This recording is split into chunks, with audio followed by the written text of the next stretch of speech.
یہ دیکھنے میں بچے لگتے ہیں لیکن عمر میں کافی بڑے ہیں۔ کتنی عمر ہے بھائی؟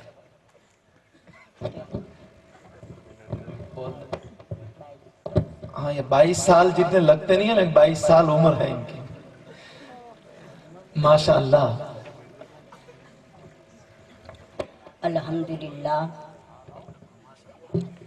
الحمدللہ رب العالمین والعاقبۃ للمتقین، والصلاة والسلام علی من کان نبیا وآدم بین الماء والطین، وعلی آلک واصحابک یا حبیب اللہ یا نور اللہ صلی اللہ علیہ وسلم۔ اما بعد، فاعوذ باللہ من الشیطان الرجیم، بسم اللہ الرحمن الرحیم۔ وما ارسلناک الا رحمتا للعالمین، صدق اللہ مولانا العظیم، وبلغنا رسولہ النبی الامین المتین الکریم، ونحن علی ذلک لمن الشاہدین والشاکرین، والحمد للہ رب العالمین۔ ایک بار جم کر اپنی غلامی کا ثبوت پیش کرتے ہوئے باؤ سے بلند درود السلام کا نذران عقیدت پیش کریں۔ صلی اللہ علیہ نبی کی امی کی والی صلی اللہ علیہ وسلم، صلاۃ و سلام علیک یا رسول اللہ۔ کسی کہنے والے نے کہا کہ جدھر جدھر بھی گئے وہ کرم ہی کرم کرتے گئے، جدھر جدھر بھی گئے وہ کرم ہی کرم کرتے گئے، کسی نے مانگا نہ مانگا وہ جھولی بھرتے ہی گئے۔ سلام اس پر کہ جس نے گالیاں سن کر دعائیں دی، سلام اس پر جس نے دشمنوں کو قبائیں دی۔ اور عاشق مصطفیٰ فرماتے ہیں، ڈر تھا کہ عصیاں کی سزا اب ہوگی یا روز جزا، ڈر تھا کہ عصیاں کی سزا اب ہوگی یا روز جزا، دی ان کی رحمت نے صدا یہ بھی نہیں وہ بھی نہیں، دی ان کی رحمت نے صدا یہ بھی نہیں وہ بھی نہیں۔ خداوند قدوس قرآن میں ارشاد فرماتا ہے، وما ارسلناک الا رحمتا للعالمین، اے حبیب ہم نے آپ کو نہیں بھیجا مگر سارے جہان والوں کے لیے رحمت بنا کر۔ خداوند قدوس اس آیت کریمہ میں اپنے حبیب اپنے یار کی ایک صفت رحمت کا ذکر فرمایا، اور جب اپنی شان بیان کی تو قرآن کے شروع میں فرمایا الحمدللہ رب العالمین، تمام خوبیاں اس خدا کے لیے جو سارے جہان کا پالن ہار ہے۔ حضرات محترم، لفظ عالمین یہ غور کا مقام ہے، اس لیے کہ لفظ عالمین یہ جمع کا صیغہ ہے، یہ جمع ہے، عالم اس کی واحد ہے، جس کو گجراتی کے اندر بہوچن کہتے ہیں۔ اس کا ایک وچن عالم آتا ہے، جس سے پتا چلتا ہے کہ عالم ایک نہیں ہے، عالم کئی ایک ہے۔ انسانوں کا عالم الگ ہے، حیوانوں کا عالم الگ ہے، جمادات کا عالم الگ ہے، نباتات کا عالم الگ ہے، فرشیوں کا عالم الگ ہے، عرشیوں کا عالم الگ ہے۔ علماء کرام فرماتے ہیں کہ اس کائنات میں کل 18,000 عالم ہے، تو جس کا آیت کریمہ کا ترجمہ ہوا الحمدللہ رب العالمین، الحمدللہ رب العالمین، تمام تعریف اس خدا کے لیے جو 18,000 عالم کو پالنے والا ہے۔ اور اپنے حبیب کو اس طرح مخاطب ہو کر ارشاد فرمایا، اے حبیب ہم نے آپ کو نہیں بھیجا مگر 18,000 عالم کے لیے رحمت بنا کر بھیجا۔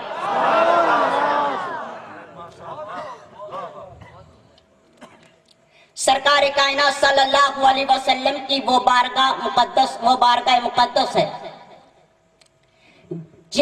ایسی بارگاہ نہ تو آج تک ہوئی ہے نہ قیامت تک ہوگی، اس لیے کہ یہ وہ بارگاہ ہے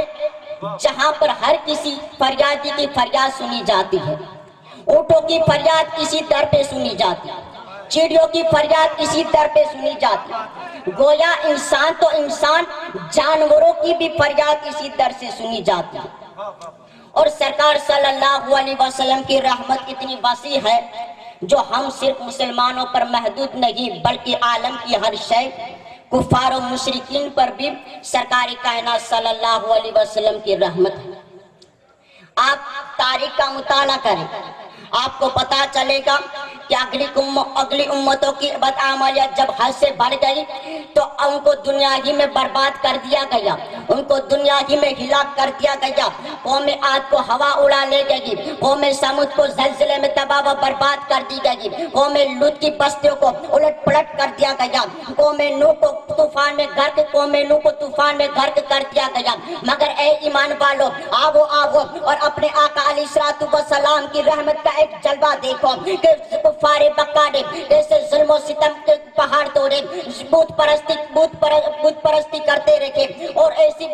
اللہ پر معاذ اللہ گندی اور غلط تہمتیں لگاتے رکھے، فرشتوں کو اللہ کی بیٹیاں کہنے لگے۔ مگر ان گناہوں کے باوجود ان پر نہ تو آسمان سے کوئی پتھر برسایا جاتا ہے، نہ کہ ان کی بستیوں کو الٹ پلٹ کیا جاتا ہے، بلکہ حد تو یہ ہو گئی تھی کفار مکہ دعا مانگا کرتے تھے، ابو جہل دعا کیا کرتا تھا، ابو لہب دعا مانگا کرتا تھا، اے مولا اگر واقعی تیرا قرآن سچا ہے، اے مولا واقعی تیرا دین حق ہے، ہم پر آسمان سے عذاب کو بھیج دے، ہماری بستیوں کو الٹ پلٹ کر دے۔ مگر خدا بندے کو دوست کفاروں کا جواب اپنے حبیب سے عنایت فرمات اپنے حبیب کو دیتا ہے، وَمَا كَانَ اللَّهُ لِيُعَذِّبَهُمْ وَأَنْتَ فِيهِمْ، اور اے حبیب یہ اللہ کا کام نہیں ہے کہ اللہ اس قوم کو عذاب کرے جس قوم میں آپ تشریف فرما۔ بریلی کے تاجدار فرماتے ہیں نجدی اس نے مہلت دی کہ اس عالم میں ہے، کافر و مرتد پہ بھی رحمت رسول اللہ۔ آئیے ہم مطالعہ کریں تاریخ کا وہ باب اٹھائیں کہ سرکار کائنات صلی اللہ علیہ وسلم کو مکہ سے ہجرت کرنی پڑی، مدینہ شریف گئے، پھر 8 سال کے بعد واپس فاتح اعظم بن کر آتے ہیں، کعبے کے اندر بتوں کو توڑتے ہیں اور خطبہ فرماتے ہیں، مجمع کے اندر ایک طرف نگاہ ڈالتے ہیں کہ کچھ لوگوں کی گردنیں جھکی ہوئی اور نگاہیں نیچی ہیں، کافر لرزہ ترسا ہے۔ آج میرے آقا صلی اللہ علیہ وسلم کے سامنے وہ لوگ موجود ہیں جنہوں نے آقا کے راستے پر کانٹے بچھائے تھے، آج میرے آقا کے سامنے وہ لوگ موجود ہیں جنہوں نے نبی کریم صلی اللہ علیہ وسلم کے دندان مبارک کو شہید کیا تھا، جنہوں نے سرکار کے چہرے کو لہو لہان کیا تھا، وہ درندہ صفت انسان موجود ہے جن کی شرمناک گالیوں سے سرکار کائنات کا دل زخمی ہو چکا تھا، وہ پاپ کے مجسمے، وہ ظلم و ستم کے مجسمے اور پاپ کے پتلے سامنے موجود ہیں جنہوں نے سرکار کی صاحبزادی کو حضرت زینب رضی اللہ تعالی عنہا کو نیزہ مار کر ان کے حمل کو گرا دیا تھا، وہ ظالم لوگ موجود ہیں جو پروانہ شمع رسالت صلی اللہ علیہ وسلم پر طرح طرح کے ظلم کیے، کسی نے بلال پر ظلم کیا تو کسی نے خبیث پر ظلم کیا، کسی نے صہیب پر ظلم کیا، کسی نے عمار بن یاسر پر ظلم کیا، مگر آج کفار اپنے دل کے اندر سوچ رہے ہیں آج ہمارے جسم کو کتوں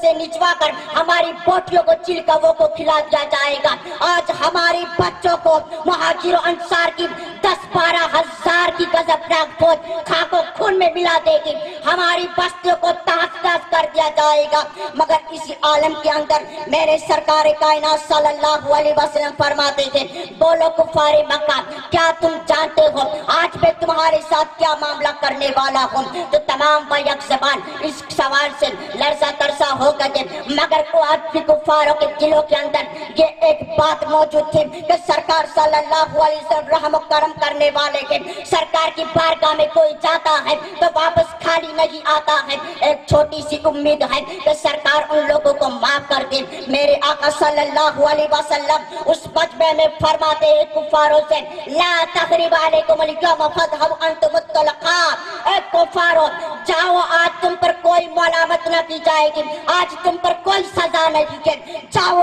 آج تم سب آزاد ہو، بس کسی ایک فرمان جب یہ فرمان جاری ہوا تو کفاروں کی زبانوں پر لا الہ الا اللہ محمد رسول اللہ کی نقبوں سے کعبہ کی در و